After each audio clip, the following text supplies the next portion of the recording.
Today, April 1st, 2026, marks a historic milestone in Indian governance.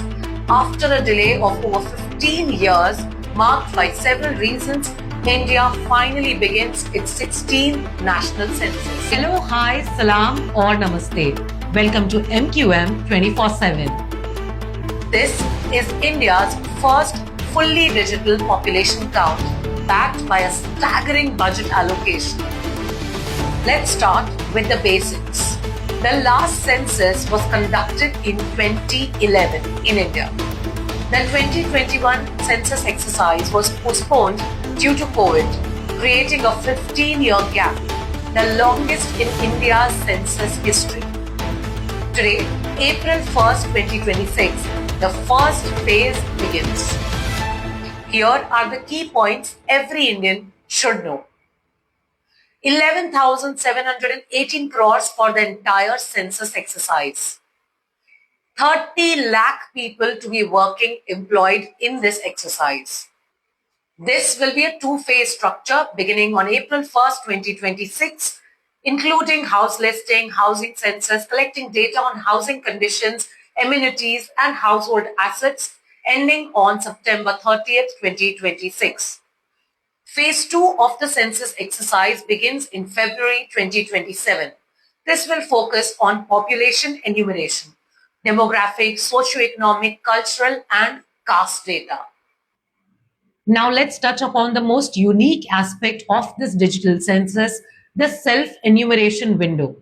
Citizens can now log on to the official portal and fill in their details within a 15-day window before the house listing operations begin in their respective areas. For most of India, the reference date is March 1st, 2027. For snowbound areas, it is October 1st, 2026.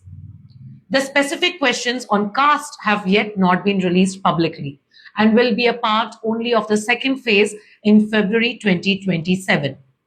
Live-in relationships. For the first time, explicit instructions exist. If a couple considers their relationship a stable union, they will be counted as a married couple. Now we move on to the critical analysis aspect brought in specifically by MQM 24/7. A question that deserves honest examination. If India already has Aadhaar, a biometric database covering nearly every adult, and if PAN cards have existed for decades as tax identifiers, why is the government spending this extra crores on a separate census exercise? Why was this not done when Aadhaar was introduced in the first place? Aadhaar, by contrast, was built precisely for universal coverage. By 2018, Aadhaar enrollment had already crossed the 2011 census figure of 121 crore rupees, covering 92% of the Indian population. Now, I will share with you the financial picture.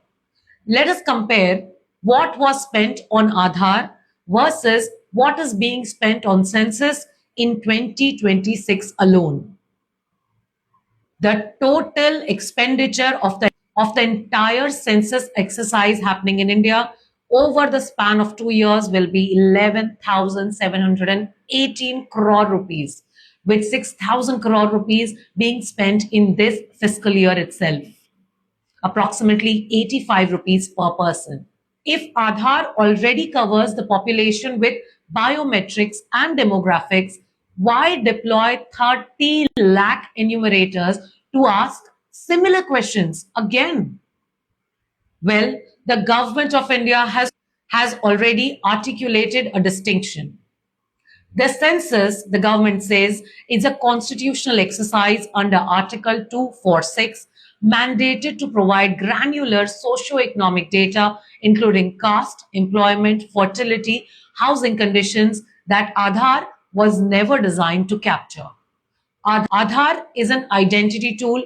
The census is a statistical tool. One tells you who a person is, the other tells you how a person really lives. The census is with the Ministry of Home Affairs. Aadhaar began under the Planning Commission and later moved to the Ministry of Electronics and IT. Neither of these ministries were willing to subsume their mandates into the other. The result? A costly duplication that citizens now experience as multiple visits from multiple officials asking the same kind of questions. So, as India begins its first digital census today on April 1st, 2026, the question lingers. Could this have been done sooner, cheaper, and more efficiently by building on just Aadhaar's data? The answer most critics would say is probably yes. But institutional inertia and competing bureaucratic mandates mean India takes longer and the more expensive road. Stay informed, stay vigilant, and stay tuned in to MQM 24/7 as we continue to track this developing story. The Indian Army protects us from the enemies outside, while MQM 24/7 vows to protect you from the enemies within. Jai Bharat, Jai Innovation.